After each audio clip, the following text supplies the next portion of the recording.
You've chosen today to listen to episode 170 of the Juicebox Podcast, and allow me to say, I think you've made a wise decision. Today I'm speaking with Erin, and her conversation is filled with story, with management ideas. It's got the feels. She talks about everything from diagnosis to depression, anxiety, everything. Everything you can think of wrapped around type 1 diabetes gets involved in this episode somehow or some way. And it pays off right until the last moment. Some of the biggest topics don't come up until after it's been on for an hour. I was even stunned when I went back in and edited it. I was like, man, this thing pays off. So I hope you enjoy it. Before we get going, let me ask you two questions. Do you have your Omnipod? Do you have your Dexcom G6 continuous glucose monitor? Have you clicked on the links in the show notes? Why not if you haven't? Dexcom is a proud sponsor of the Juicebox Podcast. They've never actually said they were a proud sponsor, but I'm assuming they are. And let's just say right now that Omnipod is a proud sponsor as well. And that I've actually heard them say. So half of what I just said was absolutely true.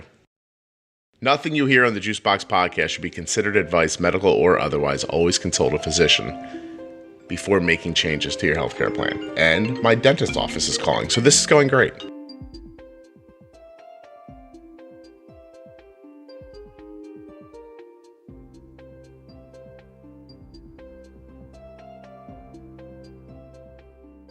So you're having a rocky morning? It's just a Tuesday.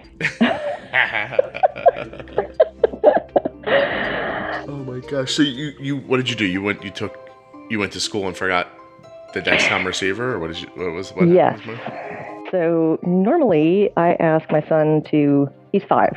Mm-hmm. I ask him to pack his sling bag with his kit and Dexcom and his water bottle. And in the moment, I was asking him to do a couple of other things too, put on shoes and all this, that, and the other.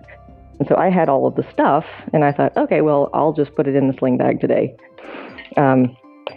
We've been pretty adamant lately, especially about just getting him used to, this is what you need to have with you. It's your responsibility to put it in the bag and make sure you have it with you. Right. I should have just done that. I think for 5, he's doing pretty well, though. He is, yes. We're trying to get him, get him there. So I put the kit and the water bottle in the bag, and I set down the Dexcom. We have a phone. We set down the Dexcom phone. And it was just time to go. We all went out to the car, my 5-year-old son, my 2-year-old daughter, and myself. And it wasn't until I was driving on the way back home, and I always check, to make sure that the share is working and you can see. Yeah, the Dexcom phone is paired. I'm getting numbers, right. And I didn't see the numbers on the way back home, and I thought, oh boy, I think I forgot it. That's funny. So, which version of Dexcom are you using? Is it We're on the G5. The G5. Yes. But he needs the receiver. He's not. No, he doesn't. No. It's not the receiver. It's the phone. It's an old iPhone. Oh, okay. I was going to say, I was like, that didn't make sense to me for a second, but that's great. So you're like, Oh, where's the numbers? And the numbers have been gone forever. Yes. Well, at least you know he's not addicted to a cell phone at 5 years old, because my daughter would never leave the house without her cell phone. Oh gosh. Well, what's good about it is that it can't do anything. It can't make calls. Oh. We've got it set up right now. We only just recently made it so that we can send him a text, but he doesn't even know that yet. Okay. Because, he's learning his letters and numbers. He's learning how to write sentences. He doesn't know how to text yet. I gotcha. So. Well, that's really cool. So yeah. I was going to say now, so of course he doesn't want the phone. It doesn't do anything. And right. If it did something, he wouldn't have forgotten. Exactly. Yeah, there's no game. No, it is boring. Very cool. So, we've obviously started and not really started. So introduce yourself just real quickly. We'll keep going. Sure. I am Erin Chauvel-Turnham. I have been a type 1 mom since December 27th, 2013. My son was diagnosed when he was 21 months old. Yeah, he's now 5. So it's been, a rocky couple of years, but we're here, and yeah. Well, so Erin, Yeah, Sharon reached out and she was like, "You don't have enough people on who have really little kids with diabetes." And I was like, "You're right." And so she came on, and I think it's going to be interesting. So let me we'll start off, with a couple of questions to get us rolling. So, any reason to think your kid was going to have diabetes? Was it in the family? Your husband has it? Grandmother? Anything like that? No, absolutely not. We have no family history of it whatsoever. So you're just there, and is he your oldest? Yes, he's our first. Okay, so your first kid, 21 months old. You're probably pretty excited. Coming up on his second birthday, you haven't killed him, right? So you're like, exactly. We're doing it, paying your bills, things are happening. You're like, this is this. So we made a family. And how did it present? We really didn't know until, I guess around Thanksgiving. I kind of started to realize that there wasn't something just wasn't quite right. I had absolutely no idea what. I have no medical background. This certainly wasn't anything that we were looking for. And in really little kids, it's really hard to tell because they can't tell you how they feel. Right. So looking back on it now, I can look back on photographs from Halloween from that year. Mm-hmm. And I can see that he was thin and gaunt and pale and had the dark circles under his eyes. And my husband is very tall and thin. And we just kind of assumed that, well, he's growing up and not growing out, and he's going to be tall like his daddy. Time went on. We went through Halloween and Thanksgiving, Christmas preparations, and it was just really, story that I'm sure you've heard time and time and time again. But with a really little kid, what happened was he was peeing through his diapers at night. We thought we had a diaper problem. So we were looking for industrial strength, super absorbent diapers on Amazon. And it was still happening. He was peeing through the diaper, through his PJs, through the sheets and the mattress pad and everything. Anything he was close to. Yeah. Yes, exactly. That's fun. Isn't it interesting that because why wouldn't it? But you're like, wow, the diaper doesn't hold the urine. Right. We need better diapers. Yes. Makes total sense. I mean, it really genuinely does make sense. Did you find industrial strength diapers at any point? I think we switched brands a couple of times. It's funny. Yeah. So did he get sick, or what pushed you over the edge and made you go, there's something wrong? No, not really. It was just kind of a collection of things. He would drink a 9-ounce sippy bottle of water and immediately ask for more. Mm-hmm. Those two things together were something just wasn't quite right. And he was, we would go for walks, just the two of us. Yeah. And he would be so excited, and we'd head down the block, and then halfway down the block, he would just want to sit down. And I was getting so frustrated, and I feel really guilty about it now. I know that I shouldn't, but there it is. It's just there. And I thought, oh, come on, we're out for a walk. Let's have a nice walk. But he would just shut down. And, now I know that it was because his little body just couldn't go anymore. Yeah. And you're stuck thinking, I made a baby and it's lazy. And this isn't how I saw this going at all. I thought maybe some sports or something would happen. I could be that mom. I could watch a game on Saturdays, but this kid can't even walk up the street. Well, and it wasn't even just that he was sitting down. It was, it would be like a full-blown meltdown. Yeah. And of course, I'm thinking, well, we're coming up on the terrible twos, and this must be what happens. But there was still something that just, I saw my friends' children, and I saw their tantrums, and there was something a little bit different about this, and I really didn't know what. But the thing that really made me question what was going on was there was the smell on his breath. Mm-hmm. And I've since learned that not everybody can smell it. Over Thanksgiving, I was asking my husband to smell my son's breath and my mom to smell his breath, and nobody else could smell this weird smell. And I couldn't even describe it to them. The only way that I could describe it right then was that it smelled plasticky. Yeah, I told Kelly metallic when I told her. Yeah. I've heard a lot of people say that too. Right, so it didn't click until I started. Being a 21st century parent, what do? You turn to Dr. Google. Yeah. I started typing in symptoms, and it didn't click until somebody online mentioned that it smelled like fingernail polish, like acetone. Oh, And interesting. that's what it really smelled like to me. Wow. It's funny because I said to Kelly, I was like, it's like metallic or maybe it's fruity. Right. And then she was like, oh, it just like right there. Kelly was like, she has diabetes. And I was like, really? And we weren't a couple of years ago. We were a decade ago. The internet, we were on vacation in a rental house. It didn't even have Wi-Fi. I took my sister-in-law's laptop because not even everybody had a computer at this point. Right. Hanging over a deck, stealing Wi-Fi from a house next door, typing in signs and symptoms of type 1 diabetes. Wow. That's really something. So did you guys? How far away were you from medical care? It wasn't bad. It was like 1:00 in the morning. So I called a friend of mine who was is our pediatrician. He actually went online and found me a hospital to go to. Wow. Yeah. But are you far?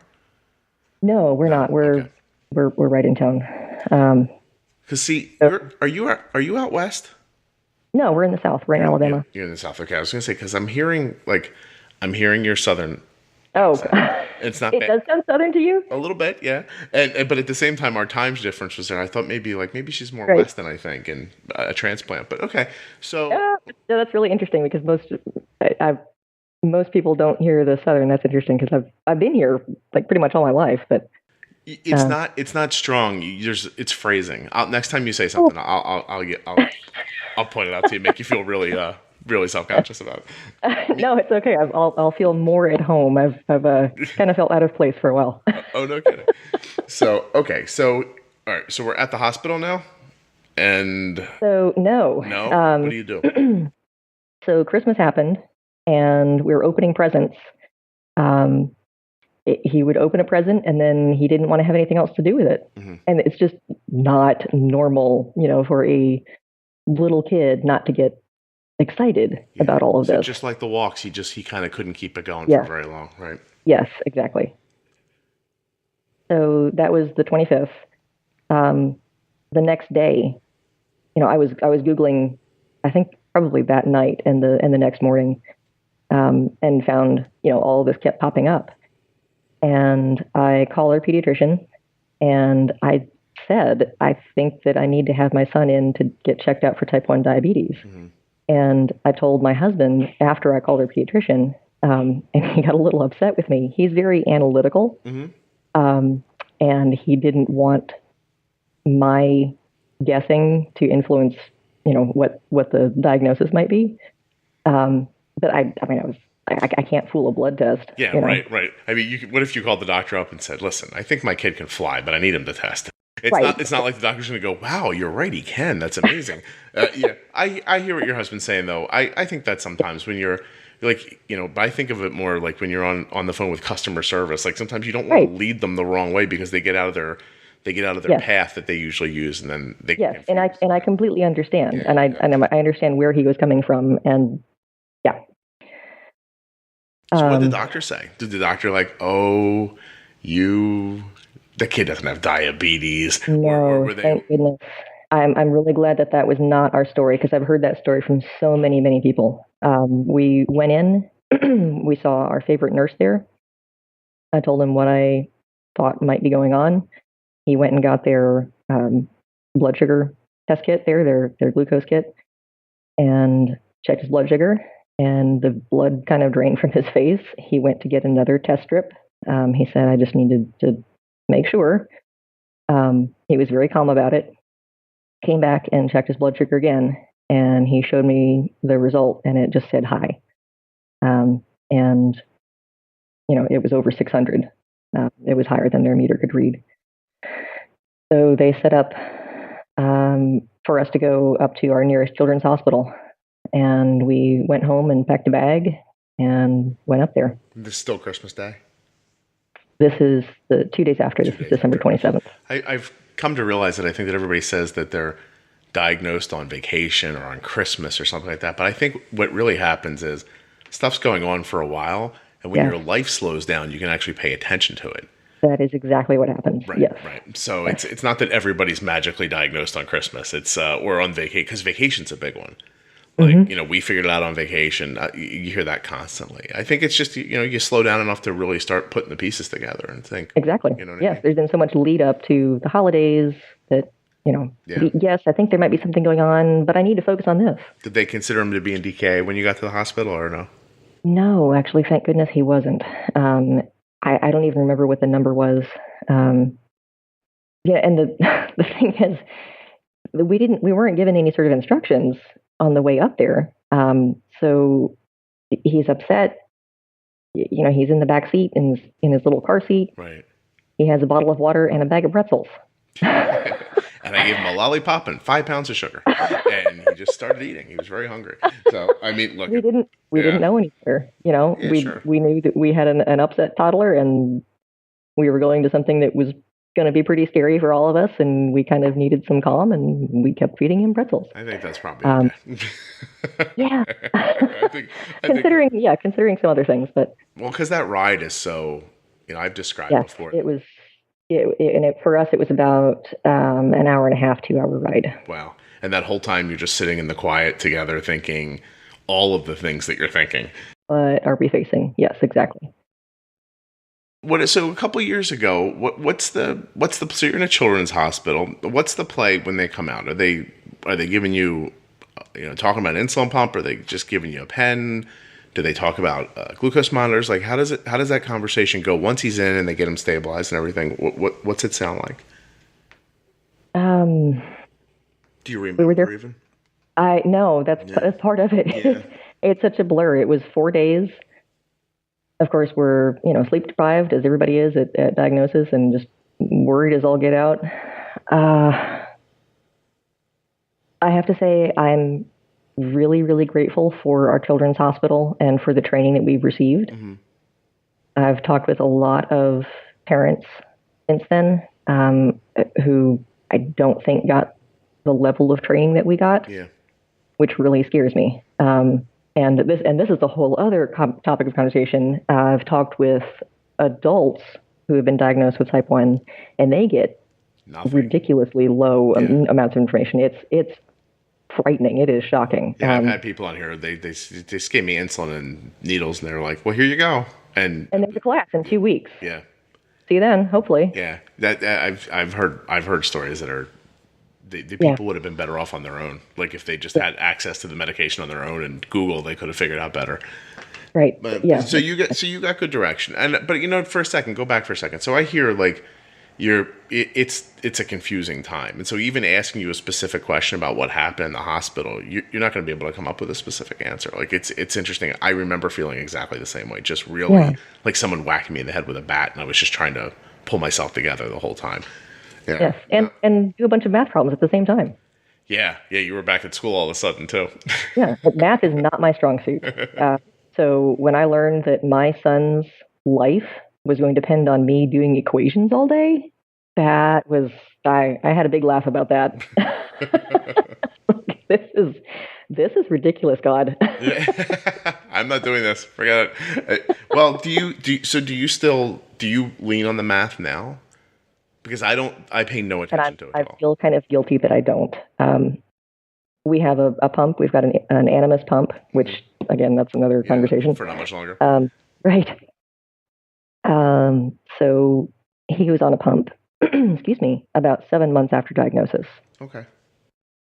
So for those first 7 months, yes, we had the notebook and doing the equations all day and trying to figure out how to dose him afterwards, after he ate, because he's not even due. Yeah. And I can't guarantee that he's going to eat everything. Yeah. And I literally cried over spilled milk after measuring it out. I measured that.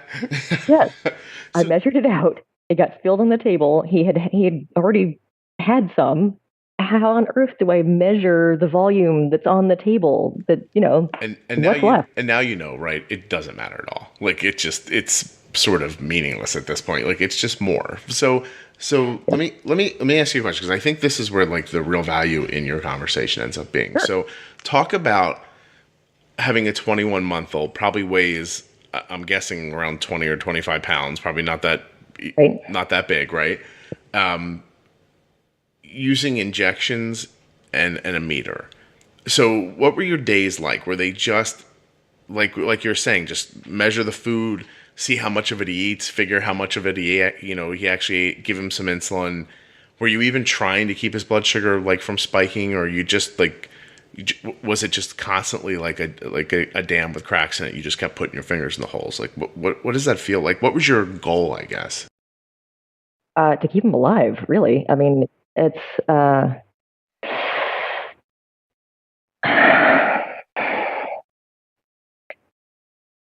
we started having some issues with him not wanting to eat. Mm-hmm. And I had to back off a lot because I was so anxious about getting it right, doing the math right, and figuring out, beforehand, how much is this portion, and trying to get him to eat nice round numbers of it. Please, can you eat just half or 3/4 of it so that I can do the math? And all within a 30-minute time frame, which became really a battle between us, and it shouldn't have been. Well, you had that pressure, right? Like if he doesn't, first of all, it needs to be equal amounts so that I can do the math. And then it needs to be fast enough so I can put the insulin in. Yes. Because what happens when it took longer, how far did his blood sugar shoot up? Oh, gosh. In those first months, and I would say until we got the Dexcom, like 7 or 8 months later, it was easily, he would go into the 400s. Yeah. And this is almost at every meal. Almost, yes. Yeah. So you spent all day, big number, trying to get the big number back down. Yes. Time to eat, big number, boom, boom, go to sleep. Oh my, yeah. Well, that sounds like a lot. And constantly worrying in between because, not knowing. Yeah. And he can't tell me how he feels. He can't say whether he feels low or whether he feels high. And, not that he wouldn't even know what that felt like in the first place. Yeah, right. How often were you testing in that time? Oh, gosh. At least 10 times a day. And I have to say that because of my anxiety about it, it was probably a lot more than that. No, I think 10 was my number for sure. Yeah. In that space. And so talk about a little bit about so this is multifaceted, right? So you're sitting there thinking it's your first kid, first of all. I mean, when my first child was 2, I was still just like every day I was like, I can't believe I haven't lost this kid. Like, it's amazing. Like he's here every day. Like I've never went out and left him somewhere, or like, you're still having very minor, celebrations. And so, but you lose all that, first of all. I think that's not talked about enough. All this joy that you were looking forward to and expecting, it just doesn't exist anymore. Now you're just an untrained, anxiety-ridden nurse, right? That doesn't get a day off. Very, very good description of it. Yeah, right. You're just like, oh my God, all day, everything, all day long is just I felt exactly like you did, and I want to say for a second that for people who really do listen to the podcast, I think it's really important to know that what Erin's describing is exactly how I was. I would stare at Arden and just look for like a sign on her face or circles under her eyes, or I didn't know what the hell I was even looking for. Just something that would tell me what her blood sugar was. And, am I supposed to be, and my whole life was like that. I talked about it here very briefly, but there was a time in my life where if you just randomly said to me, hey, Scott, an hour from now, tell me when it's been an hour, I could do it. I could do it like down to 10 seconds because I was always thinking like that. Like, okay, in an hour I'll test, in an hour I'll do this, in an hour I'll do that. It got so, like the weight of it was so incredible that my anxiety was absolutely through the roof. It was crazy. And I'm such a mellow person, and so I just, and there was no, like, somebody didn't come along 7 months later and go, hey, here's a glucose monitor. This is all going to be better for you. It just went on and on and on. And I don't know. I mean, this conversation makes you think about everybody who doesn't have the insurance or the money to have the technology. I think about that every single day. And I wish that at diagnosis, if the person wanted it, I wish they could have a Dexcom. We would give up the pump before we gave up the Dexcom. Right. Well, you're going to be and we love the pump. I mean, the pump is a really great tool. Yes. In tandem, they're amazing. If you had to choose, I'm sure this is a fairly common sentiment, that if you had to choose, just knowing which way your blood sugar is going, how fast it's going, is such an incredible support system, to be perfectly honest. Because then you can do something about it. Yeah, right. Yeah. And so you spent that, because I hear from people a lot who are like, hey, my kid's little, I have injections, I'm listening to the podcast and I want to do what you're doing, but I don't know how to we've tried a couple of times to have people on who talk about MDI and how they do it. Mm-hmm. In the end, I think what it always came down to was if you're willing to test enough and live in the uncertainty, it's probably doable. But these couple of leaps to make with little kids, and the one is, are they going to eat? How do you pre-bolus a little kid and then have them look at their lunch and just go, I'm not eating that? Yeah, exactly. I still ask Arden at lunchtime and she's going to text me in about 10 minutes. I still say, the thing I still say to her first is, are you hungry? Yes. Because I ask Charlie the same thing. Yeah, because I need to know. If you're ravenous, then I'm going to bolus one way. If you're not, it's going to be another way. Right. But I can't not pre-bolus because it leads to the ruination of a day. Just like you talked about. Yeah. One time eating food without balancing the timing of the insulin with the timing of the food, and you're just shot. It's over. Yeah. And so you lived like that for 7 months. When you got the Dexcom, what was the most impactful thing, first? When you could see what was happening, what was the first thing you thought to change? When I think about Arden's insulin pump, just now I sit and I think, Omnipod, what would I say about it?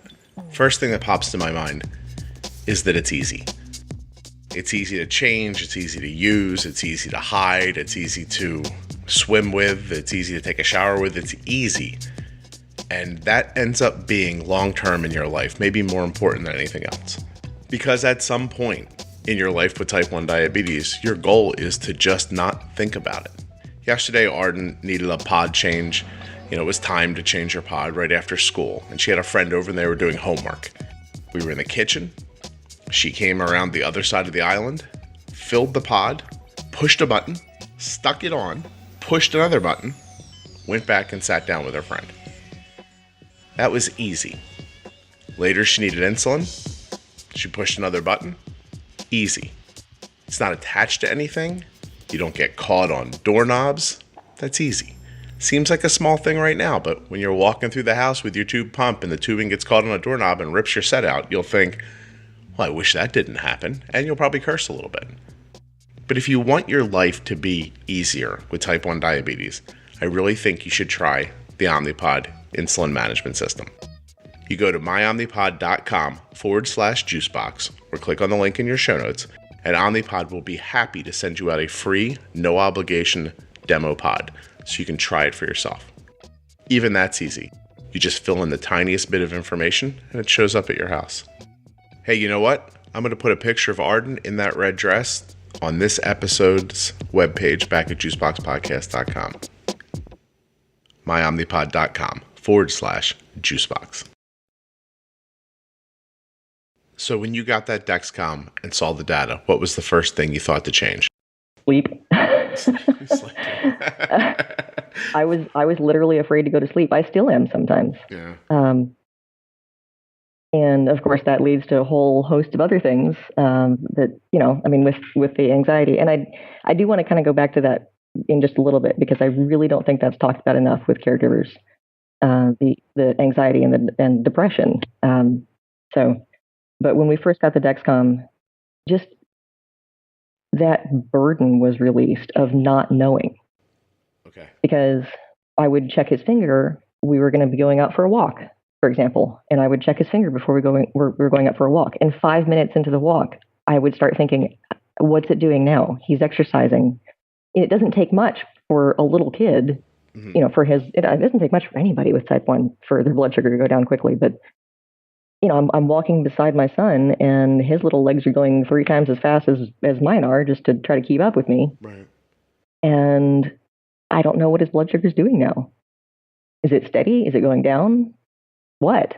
And just the not knowing was excruciating. Right. And getting the Dexcom, for me at least, it was, it is a fantastic tool for him, and it's a fantastic tool for our family, because at least we have an idea of what's going on. So the first impact it made on you was just the knowing, and then you felt like maybe I could sleep a little bit, because at that point, 7 months in without sleeping, you get a little weird. And you do. Yeah. You start losing who you are. You know, a lot. So last night's a good example for around here. I get sick in an interesting way. I don't feel well. Then I fall asleep, and when I wake up the next morning, I'm okay. And so I really don't get sick very often. Right. And so last night, I'm trying to do some things around the house. I'm folding laundry. I'm making dinner. I'm kind of bouncing back and forth between the kitchen and upstairs. And finally, around 7 o'clock, I'm out in the kitchen. I'm thinking, I'm going to eat now. And I just didn't feel well. And my legs hurt and my feet, everything was achy. And I was like, oh my God, I'm getting sick. And so I kept pushed on a little more. And then I said to Kelly, I'm like, listen, I got to go to sleep, you know? Right. So, I just, Kelly took care of things and I just passed out.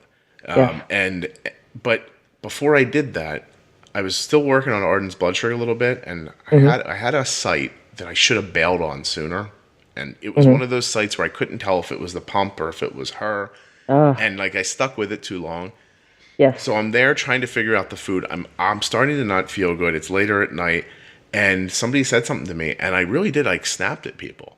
Yes. And Kelly came out to the kitchen. She kind of joked with me, I think, to diffuse it a little bit. But I was like, Kelly, I'm trying. I was like, I'm trying. You know. Yeah. So all the things that I usually am so good at, about being real fluid about the blood sugar and the insulin, all that stuff that I'm good at. As soon as I didn't feel good and I was a little tired, I lost my ability to do it like a person. Yes. You know, and that's just one day. If you're living like that for 7 months, for 2 years, for 10 years, that's just, now you're just surviving. Now your days are just not dying. You're not thriving at this point, you know? Yeah. And so you were at that spot. In just 7 months, you were pretty shot. Yes. Yeah. Yeah. Well, I'm sorry, because that sucks. It really does. I did it for I want to say the first 2 years is how I felt. Oh gosh! Like the way you're talking, and then we got a pump, and the pump made things. The Omnipod made things a lot easier, and I got her A1C to move. That was the first time I got her A1C to move. Right. Because I was doing 8.5, 9 A1Cs for the first 2 years. Is that where you were in those first 7 months? Do you mind saying? Oh gosh, I don't remember. I think when he was diagnosed, it was really high. It was 12. Yeah. When we went back for the first time, I think it was in the 9s. And that just sounds right, to be perfectly honest, because you're both you're giving insulin after food. I think 9's about the best you can hope for in that situation, to be perfectly honest. Yeah. Yes. So it wasn't until I think it was a little after we got the pump and we kind of got our footing with all of that. Mm-hmm. I think we got the pump first, and then maybe a month later we got the Dexcom. And then we started to try bolusing beforehand, and just, talking with him a lot more and just opening up all of that communication. Mm-hmm. That yes, you can have this, but I need to know that you're going to eat at least half. So I think that we probably started with, bolusing for half beforehand, and then waiting to see if he would finish it, and then bolusing the other half afterwards. But yes, the getting the pump made things a lot better also. So when he was, go ahead. No. I was just going to say that I found my nerve with the pre-bolusing early on was something that I now consider to be the Juicebox theory, which was if I can bolus for a juice box, then if she doesn't eat, a quick juice box will fix it. Yes. Right, yes, exactly. Right. So I always think that way. Even when I'm working on high numbers still today, if I look at a number that's stuck at 180, let's say it's just I can't get it to move, and I think a unit is what she really needs to get this 180 down. There are times where I'll just bolus 2 units, and then because if we go low, we can bail out with some fast acting sugar. But if you kind of nickel and dime the high blood sugar, it takes forever to come down. It does. And so and then what you realize after you do it a couple of times, wow, I thought I needed a unit. I really did. I did like need like 1.5 or 1.7. Yes. I never would have done that. That's how this blood sugar would have stayed at 180 all day. Yes. You know, so and so it's funny. It's something I've said on the podcast a number of times, but until I saw it online, someone say, "Oh, it's funny because I'm aware of myself being myself, but you don't realize it when you get outside out into the public. Like some people don't really know I'm Scott, or they're just like, I listened to this podcast and this guy said this thing, you know." And I saw this woman say, it all changed for me when I realized I could just over bolus for the amount of a juice box and then save myself later if I needed to. Right. And I thought, wow, I said that. And this woman's talking like this was like the culmination of like how it all worked out for her. And I realized, then I stopped and thought about it, and I thought, wow, that was such a big part of how I did it back then. Right. I just wasn't thinking about telling it to somebody else at the time when I was doing it, you know. But yeah, I always think that like just. And so, are you doing that more? Because he's 5 now, and you've been through all this stuff. Is your A1Cs, are your blood sugars? Do you ride the roller coaster the way you used to, or have you figured it out? No. Or you still? I certainly wouldn't say that we figured it out. We have gotten to a point where we're able to not have as much of a roller coaster, and we're talking with him about what he eats, when he eats. If his blood sugar is high, then we'll bolus and we'll wait a little bit longer for the pre-bolus. Right. And then maybe also suggest that he eat his proteins before he eats his carbs. And vice versa. If his blood sugar is low, then okay, I'll give maybe 2 gummies. Annie's fruit snacks are his low treatment of choice. So maybe you throw a little bit of that on, and then yes, just have maybe 2 of those. We'll dose you for your meal. This is what we're having. Are you going to eat all of it? And that communication has been really key for us. Because in the middle of the meal, if he says, I don't think I want all of this. Like, well, I asked you beforehand. You said that you would. So we got to eat it, okay? Well, so when you get to that spot, like when he's like halfway through and he gets full, I mean, I think I've heard enough of what you said earlier. Like when you tell him he's got to keep eating, that breaks your heart, right? You don't want to tell him that. You'd like to be able to tell him like, well, hell, okay, stop eating if you're not hungry. But so do you ever consider just like shutting his basal off for an hour to try to catch it that way? Like to trade the bolus for basal kind of an idea? Are you not to that point? Because that's what I would do. If Arden got halfway through and if I gave her 8 units for something and she ate half of the food, then I might shut her basal off for an hour if she told me she wanted to stop eating and see what happens. Right. Do you know what I mean? Like, but that's no, we do sometimes, but it's usually only when it seems like he's getting sick. Okay. Most of the time, he's okay eating whatever it is. There really haven't been that many times when he's said that halfway through a meal that I really don't want to finish it, and I'm certainly not going to force feed him. No. I just But yes, I mean we have done that on occasion. Because that really ends up being, first of all, I think that food ends up needing more insulin than you always think. Because people are so stuck in, and I'll say it a million times, I don't count carbs. I have no idea. I just look and I think this takes about this much, and let's get the insulin going ahead of the food. Add the food. I heard somebody say online the other day, the food works so much faster than the insulin. I was like, that is such a simple and yet powerful statement. It does. Yeah. Yes. Actually, I have to do Arden's insulin right now. Hold on a second. She's pre-lunch. Sure, so go ahead. I'm going to say hello. So she was stuck. I put a new pump on at 9:30. She rose up to 170. We got it down. She's 129 diagonal down right now. I believe that if I did nothing right now, this 129 would continue on to at least 90 before it leveled off. But I need to pre-bolus. So I remember this morning putting a food in the bag and thinking this is like 9.5 units. So let's say 9.50 extend. And then we're going to do, This is interesting, isn't it? Because I think the last bolus... This is really interesting hearing somebody else do this. I think the last bolus is acting as a pre-bolus for me right now. I think she's going to keep falling over the next 20 minutes. So extend. Here we go. 0% now, and the rest over half an hour. So by the time she sits down, mm-hmm. by the time she sits down, 2/3 of the insulin will be in.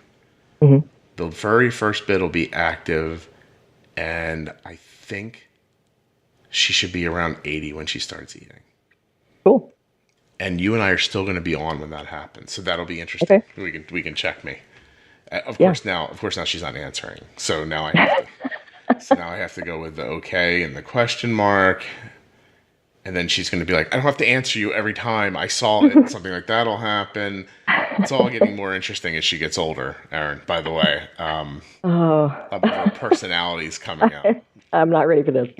Yeah, well, you have a boy, so he might just be an idiot instead of a pain in the butt. If you're lucky. Because, here we go. Oh, Charlie's just started trending up for some reason. Now, that's interesting. So he's at school.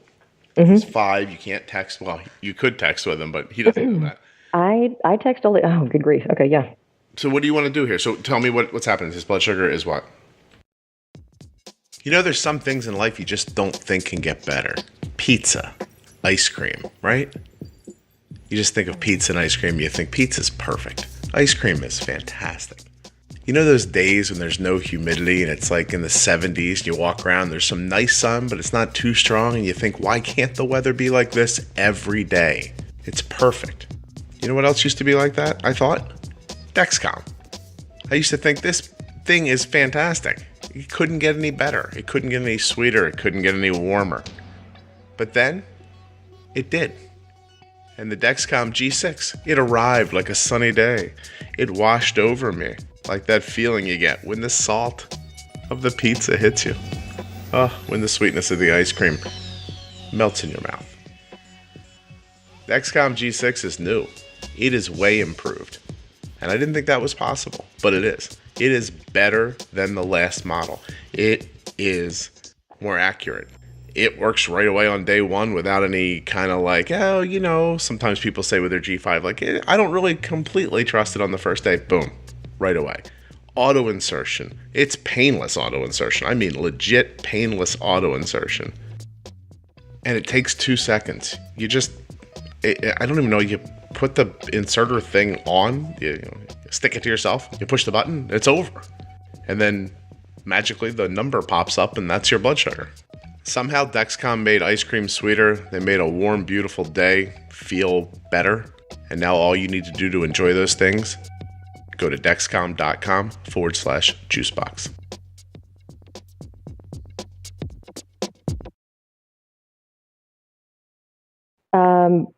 So we have the Dexcom connected to my phone. I have a Pebble watch, which I wish that they were going to still make those, but they don't.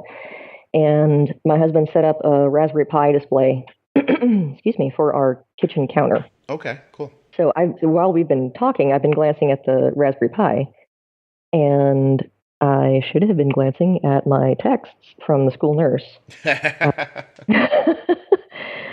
So she and I text all day long. His classroom is literally right across the hall from her office, and which I'm extremely grateful for, that he doesn't have to wander all around the school. She goes into his classroom. The kindergarten class just eats there in the classroom. And she'll go in, check his blood sugar, text me what his blood sugar was, and for snack and lunch and afternoon snack, text me how much she's giving. And if there's any sort of change that I suggest, then I'll send her, whatever change it is. And she's sending... She's been texting you. Come on. Yes. What are you doing? She said 135 before snack, 18 carbs, 0.9 units.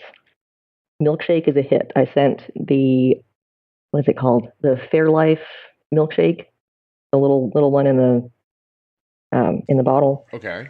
Snack complete. 4-minute snack. I think that's a record. Okay, got it right in. That's fun. So he's trending up now. We haven't had this milkshake in a while, and I honestly did not remember what it does, but I think it's since he drank it pretty quickly, it's going to hit a little fast.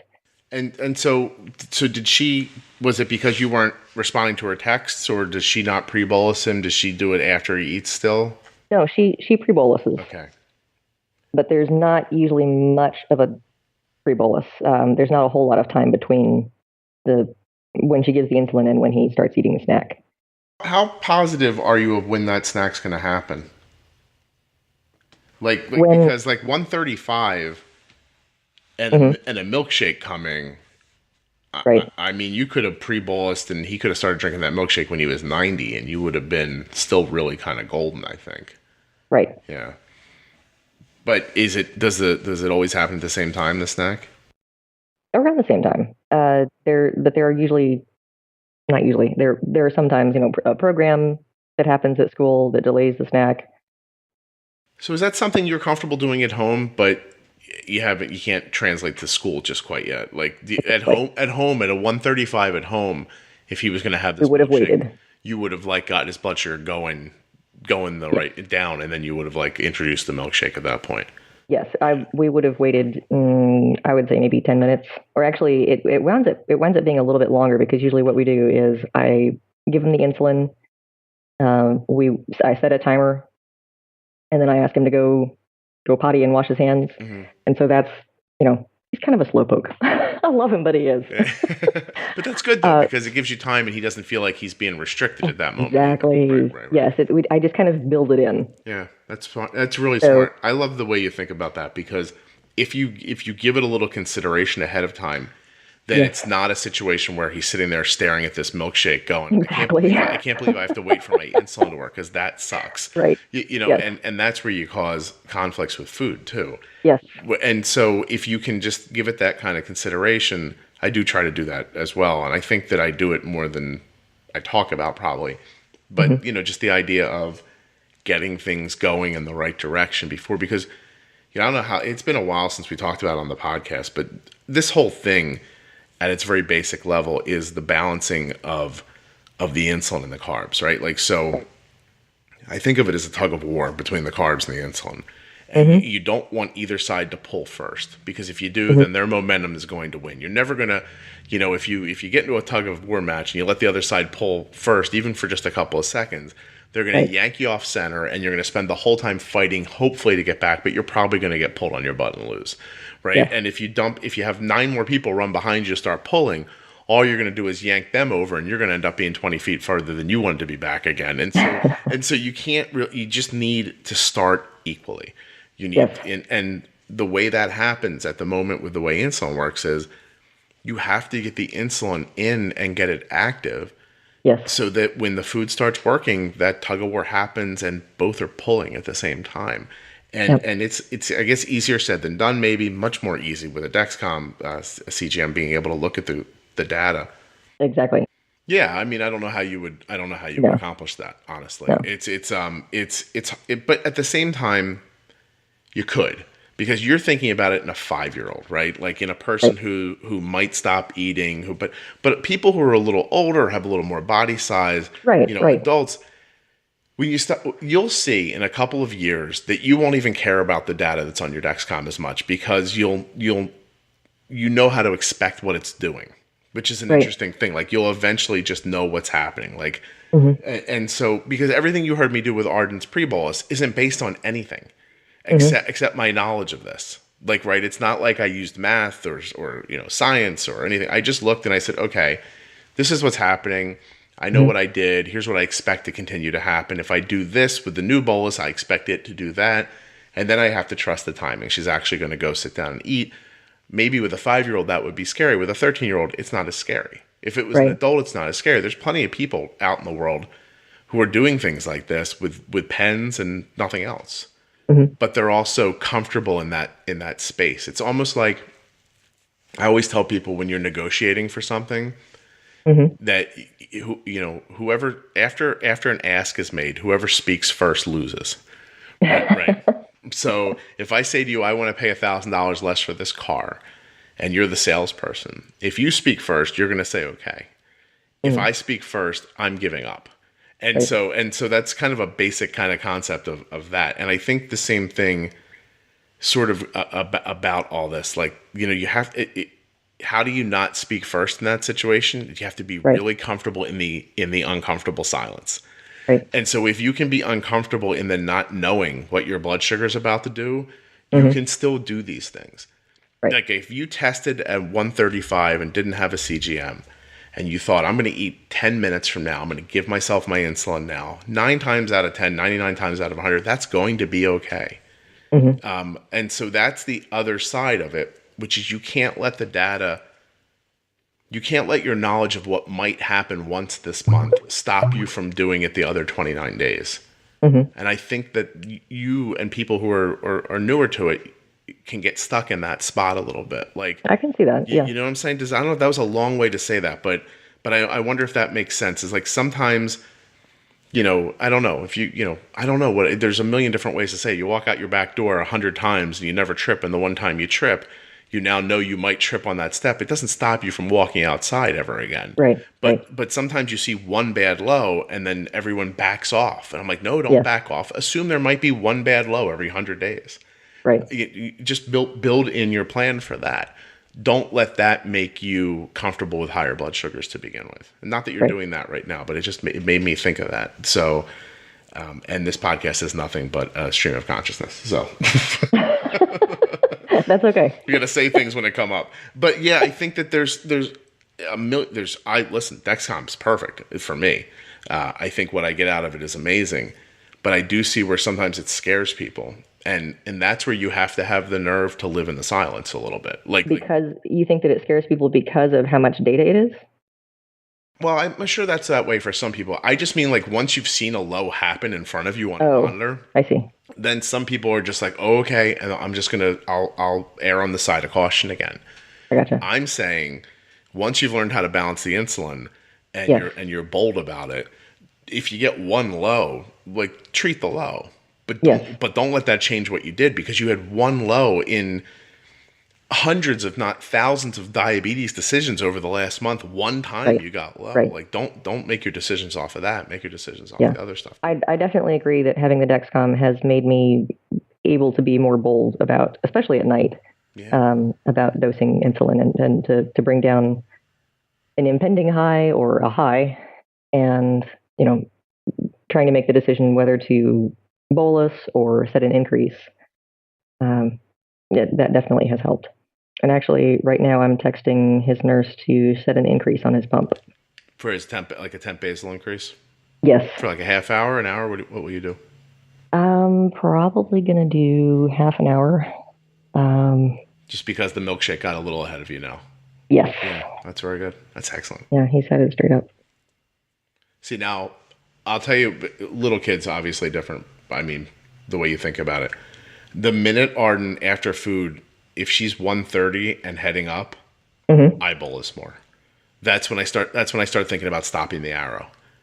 Because it, and will that bite me in the butt sometimes? Every once in a while, I'll see like 1 hour straight up, and I'm like, more insulin. And then 5 minutes later, it levels off, and I go, ooh. Here, eat this. Oops. Well, no. I'll just trade out the basal. Like, so I don't bolus enough that I can't get out of it. Do you know what I mean? So, like, say I put in another, I'm like 135 straight up. What has happened? Another unit. Where most people are like, really? And I'm like, yes. And I'm not there yet. And then it goes to 138. It levels right off. And I'm like, ooh, I wonder if that would have just happened anyway without the bolus. It would have. But Arden's basal rate is 1.5. Or 1.15 for an hour. So right now I'm just going to shut it off for an hour. Do you have any idea how often 20 minutes later I have to turn it back on again? Like it's that. Yes. It happens more frequently than you think. For the most part, people are using less insulin than they need to be. And so once you start using more, you'll be surprised how often nothing bad actually happens. Then you go, oh gosh, this is the amount of insulin I'm supposed to be using. Right. I'm erring on the side of caution. I should be. I need this insulin here. But like right now, so it's one. Let me take a look here. So I told you I thought she was going to continue to drift down off of the bolus that I gave her an hour ago. That was at 11:23. It is 13 minutes later, she's 4 minutes away from eating, and her blood sugar is now 111 diagonal down. And so 13 minutes in is half, so 9.5 units. So basically 4.25 of the units are in her now, and they're going to start activating soon. They're going to start actually working soon. But I've got the bolus from getting the 160 or the 170 down to where it is. Now I've got these 15, this half of this 4.2 is in, it's starting to work. In the next 5 or 7 minutes, the rest of the other 4.2 is going to be in. She'll start eating. The first 4.2 is going to start working. She'll put in more food. The other 4.2 will start working. And by noon, she's going to be 85. And that's nice. And it's not magic, right? And I'm not a guru. It's just you just have to pay attention to it. Like you have to look and see, I did this happened. If I would have done this, I bet that would have happened. And then just sort of go with that. It's just a very basic, it really is a basic formula. It's if that, then this, if then, and that's pretty much it. Like there's not a lot to it. If you can see it, obviously, and if you can trust a little bit. And I think that the best advice, go ahead. I have been learning to trust the Dexcom more. It's taken me, it feels to me like forever to get here to be able to trust it. But you have to, I say to people all the time, you have to be able to believe that what you know is going to happen is going to happen. Right. And it's a BS kind of statement, but it's true. Like, I do this, she eats this, she goes up. The next time I do that, I can't go, well, what if it doesn't happen this time? You can't do that. You have to say it's going to happen. And the one time it doesn't happen, you go, that didn't happen. But and then fix it. But that's very infrequently. Yeah. You just have to learn historically, like, I know this is going to happen. But then the next step, like you said, is trusting yourself and actually doing it then. Right. So, and you're getting to that spot. What do you consider, like, after he eats, what's a blood sugar that you're now like, I've really botched this? Because before you were at 400 going, when he was first, what is that number for you now where you go, I wish this would have went better? Now it's a lot more about the direction and speed, I guess. So we have his Dexcom parameters, at least we've actually got it set a couple of different ways, like on my phone, and the Raspberry Pi are set at slightly different levels, because when grandmothers come to watch him, we need for the low alert to be at 100 sooner. So to give them a little bit more time to check, just because they're not as familiar with everything. So, but on my phone, I've got things set. The low is 80, the high is 170. And I'm constantly looking at it before then, and just kind of judging, okay, he's at 150. Are we going up quickly, or is it leveling out, whatever? And then, from there, trying to decide what to do next. Do you, could I at some point talk you into, on the weekends, changing the 170 to 130 or 140? Yeah, I think we could probably do that pretty soon. Because here's the thing, and I know you're not doing this, but you're giving me the opportunity to say it out loud. Nothing makes me crazier than to see people say, I have the high level on my Dexcom set at 400, because I don't want that thing beeping all the time. Oh, gosh. And I'm just like, well, wait, what? I the other day I saw it, and I found myself thinking, imagine if you had a problem in your house with carbon monoxide, and you had a carbon monoxide alarm that you could either have it go off when it, now when you can do something about it, or later when you're going to pass out and die in your house. And you think, well, I don't want to hear all that beeping. And so, your problem is you have a carbon monoxide problem in your house. You need to fix it. Like maybe your heater's dirty or whatever it ends up being. To say that you have an alarm that's meant to tell you something that you don't want to tell you something, that you then ignore, is insane.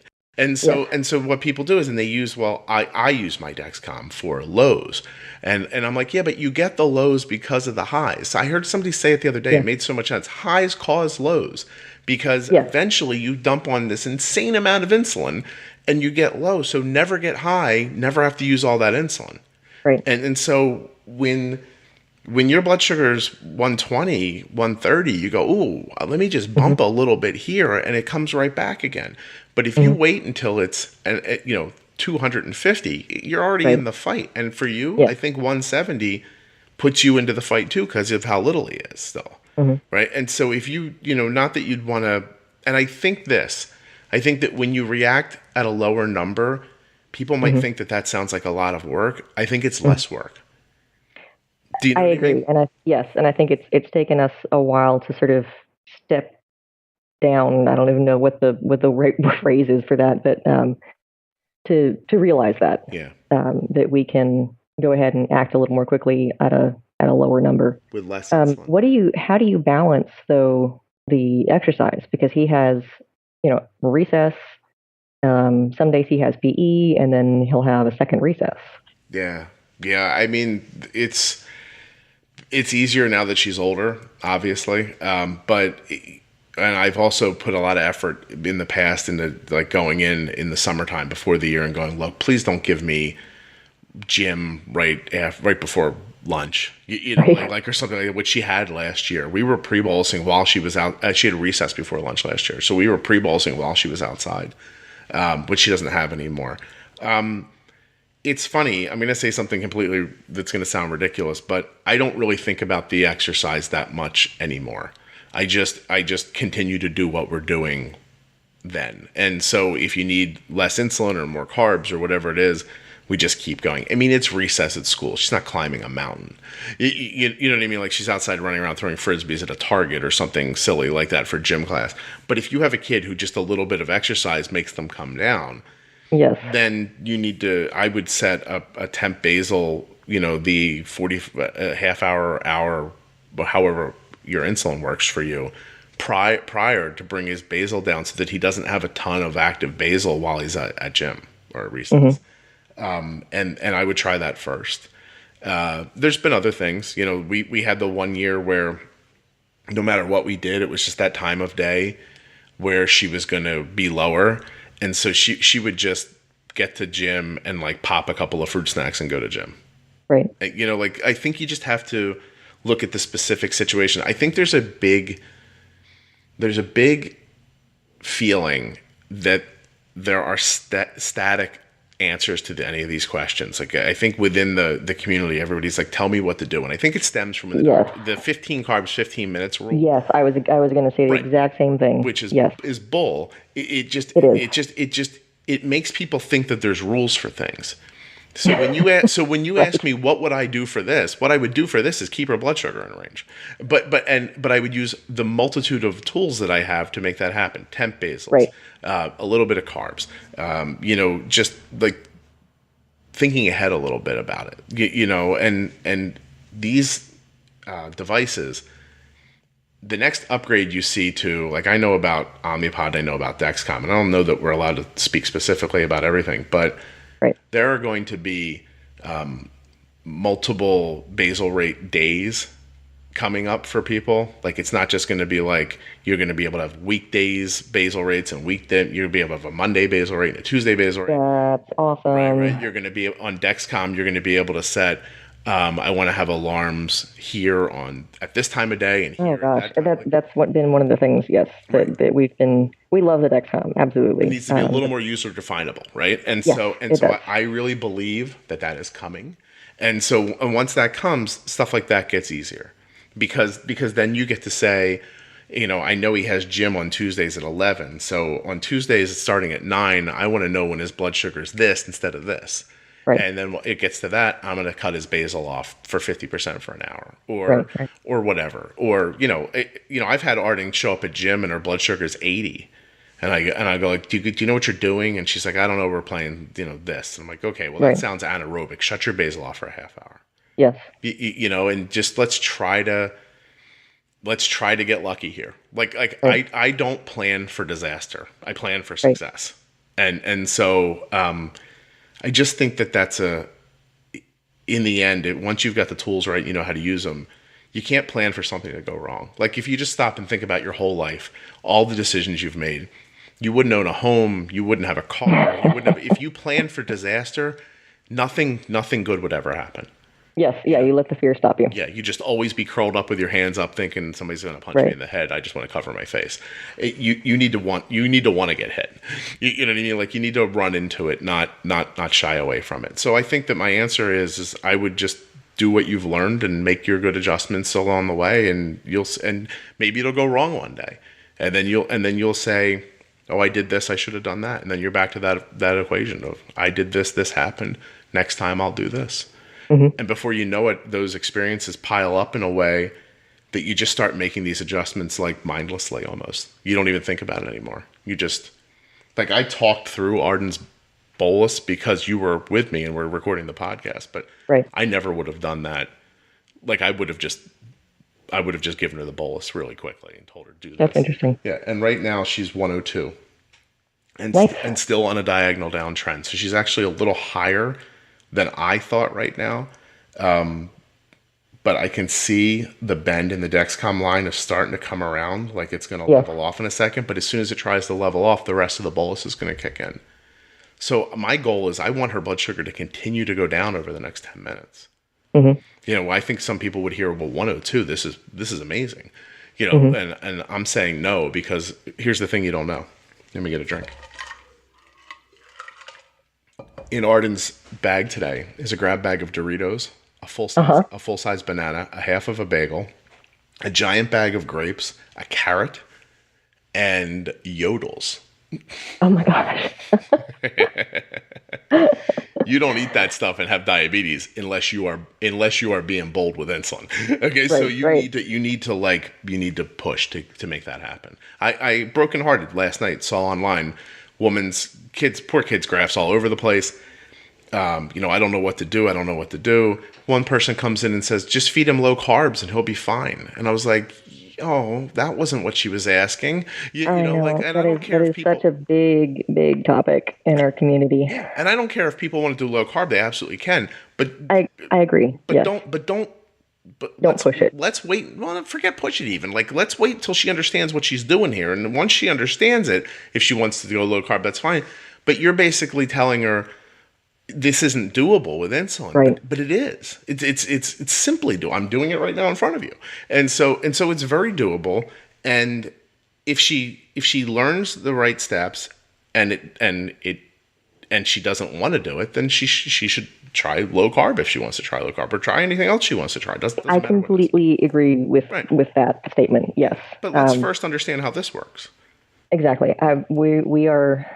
I think that low carb has been a good thing for a lot of people, but I really want to get to a point where if he wants to go out with his friends when he's 14 and they're going to go to a pizza place, then he knows how to handle it and can bolus appropriately. And if he later on decides that he wants to do low carb, are you there?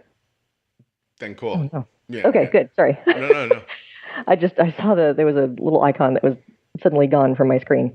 That if he decides to go low carb later on and it's his choice, then that's fine too. Right. But I always worry, like, what if you don't teach somebody how to use insulin and you're controlling them because they're a kid. I mean, it's so easy to control a kid, right? Like, you just give them the food. They don't have a job and they don't have a car. They're pretty screwed about buying food on their own. So, if you do it, then they'll do it. But what happens if they go to college and they're just like, I'm not doing this.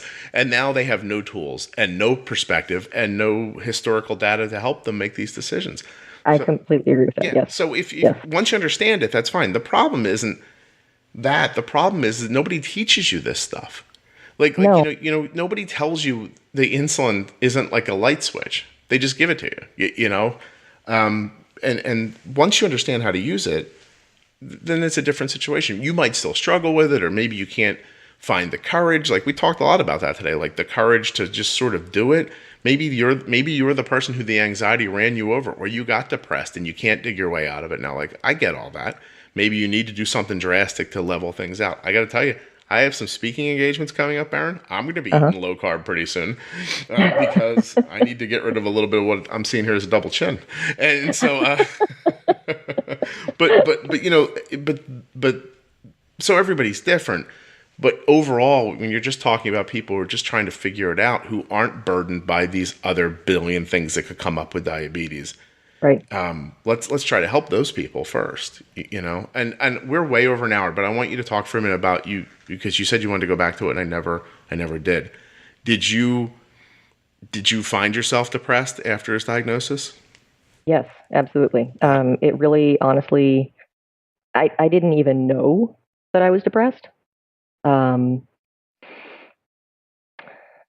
I have to say that it wasn't even until this past May that I kind of came to terms with, I was having panic attacks. And I honestly didn't know what was going on. And it was pressure that I put on myself for, trying to do all of this right and perfectly. And that's laughable because it's not perfect. Right. It is, as you have illustrated, it is doable.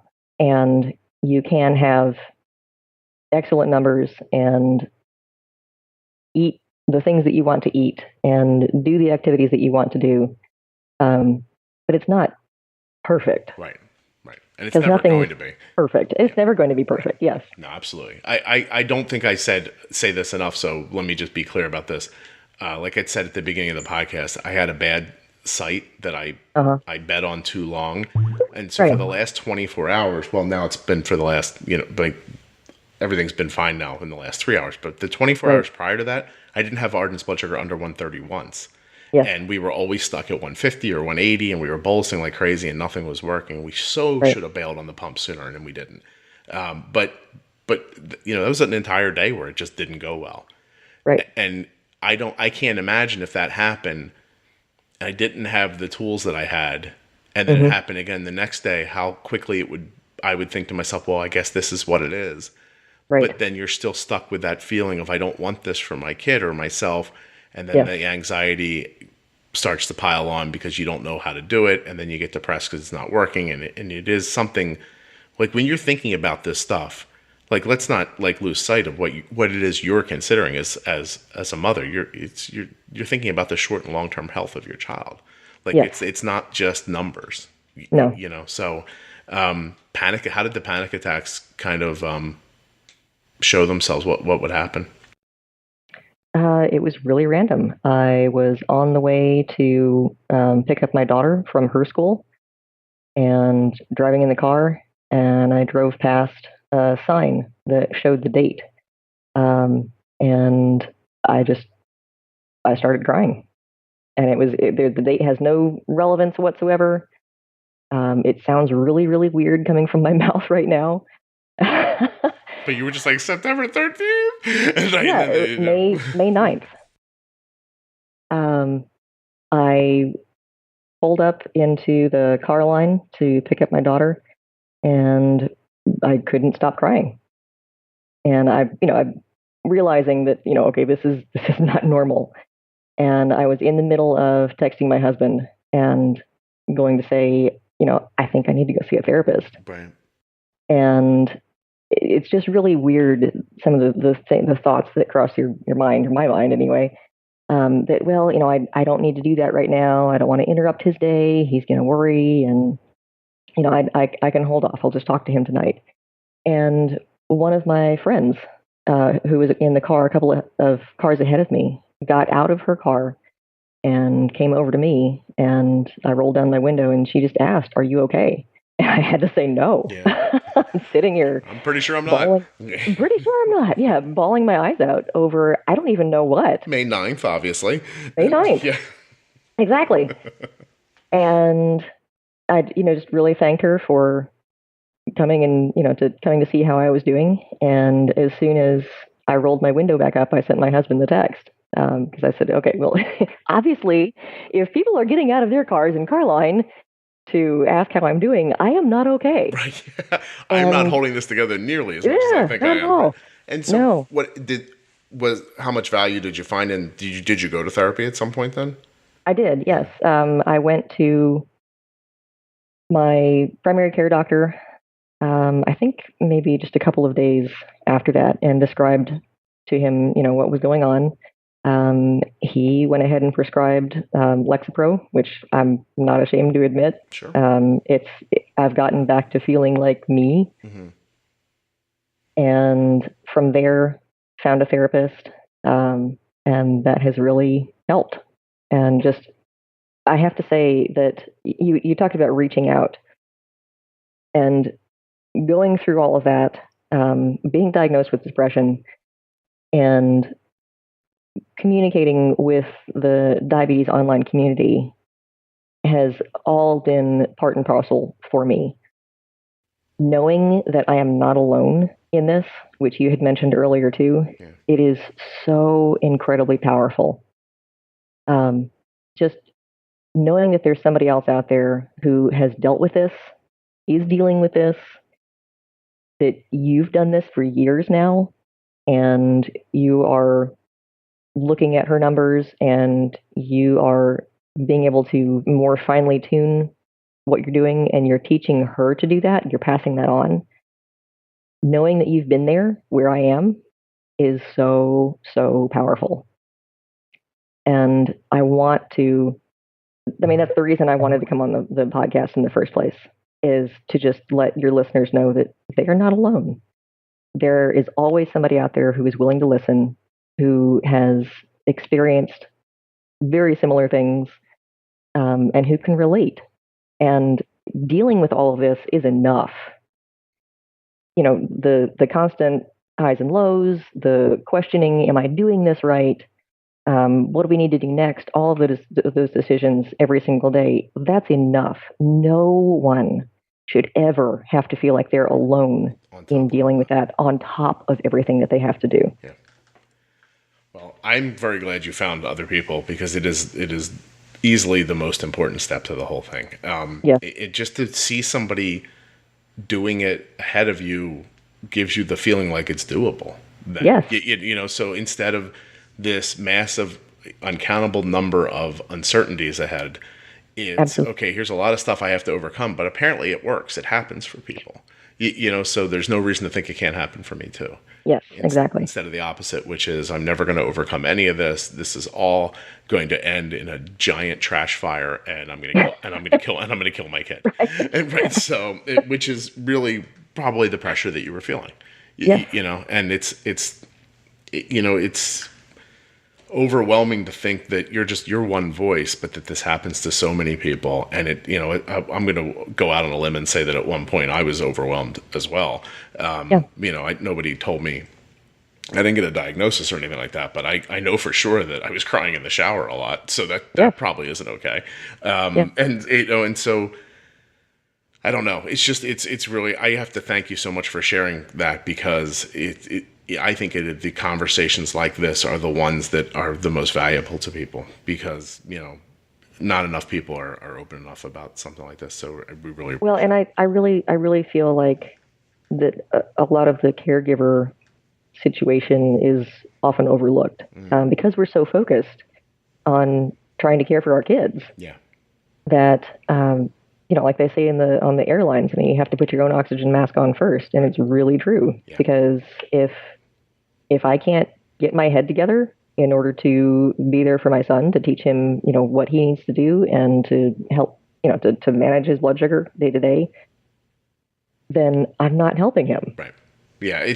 It's being so incredibly focused today, but burning yourself out. Then what was the point of that? It's almost like the no carb, not eating carbs thing. Okay, right. Sure, today it's okay, but what about tomorrow? Right. Exactly. And you have to plan. This is a long-term thing. You have to plan big. You know what I mean? You can't just worry about today. It's got to be whatever it's not a sprint. You know what I mean? That whole kind of it's a marathon, not a sprint. Not a sprint, right? So we have a lot of sayings in the diabetic community, don't we? Please, these sayings are all very helpful, and at the same time, I don't know if you saw, but. Well, let me say goodbye first, and I'll tell you one other thing then, because we've been going on so long, I have to actually stop the recording. So, Erin, thank you so much. There's one more thing I do want to say too. Do it. If you don't mind me plugging, I started after this diagnosis depression. I started up a blog called Sugar Rush Survivors, with a friend of mine who was diagnosed in her 30s. And we just really want to be able to provide kind of a counterpoint of an adult dealing with type 1 and parent of a child with type 1. And just the discussions that we've had together, because we came together, we didn't know each other before. We kind of bonded over type 1. And we've both learned a lot from talking to each other. She didn't have a pod or a Dexcom before we started talking. I've learned from her how a lot of things feel because, my son wasn't able to tell me all of that. So we want to be able to bring that sort of reaching out, that just that saying that, that you're not alone, and being someplace where people can go to read, what our experiences have been, linking to resources like your podcast, and just showing that there are other people out here dealing with this and thriving. Cool. That's excellent. Well, I'll put links in the show notes to it so people can find it. Maybe I can get you to write a blog post for my blog I would love to, yes. We'll talk a little more about it. Well, thank you, Erin, very much for coming on. And thank you for having me. Please. My pleasure. I'm going to stop the recording and then I'm going to tell you one more thing. Sure. You can check out Erin's blog at sugarrushsurvivors.com. There is a link in the show notes, and she is going to write a guest piece for ardensday.com. Thank you so much to Dexcom and Omnipod for sponsoring the podcast. There are 3 very important things that bring you this podcast every week. Sponsorship that allows me the time to do it, and you guys sharing the show with other people so that it continues to grow. Hey guys, listen, so you understand that what you're listening to today was probably recorded 5 months ago, right? At this point, the podcast has become so popular, I have a lot of episodes, what they call in the can. So I'm going to slow down on my recordings in the summer. Don't worry, the show will still happen every week, but I'm not going to record as many so I can make the time between when recordings happen and when they're aired less. But I'm going to pick right back up in the fall, September, October, and be recording in earnest. So if you're thinking about being on the podcast, now's a great time to reach out and get that ball rolling so we can get you scheduled. Thank you so much for listening, for sharing, for the great reviews on iTunes, and I'll be back next week with another show. You want to find out what next week is? Hold on. Let me look. I think next week is going to be with Sam. Yeah, I'm pretty sure it's going to be Sam. All right. That's it. I'm babbling.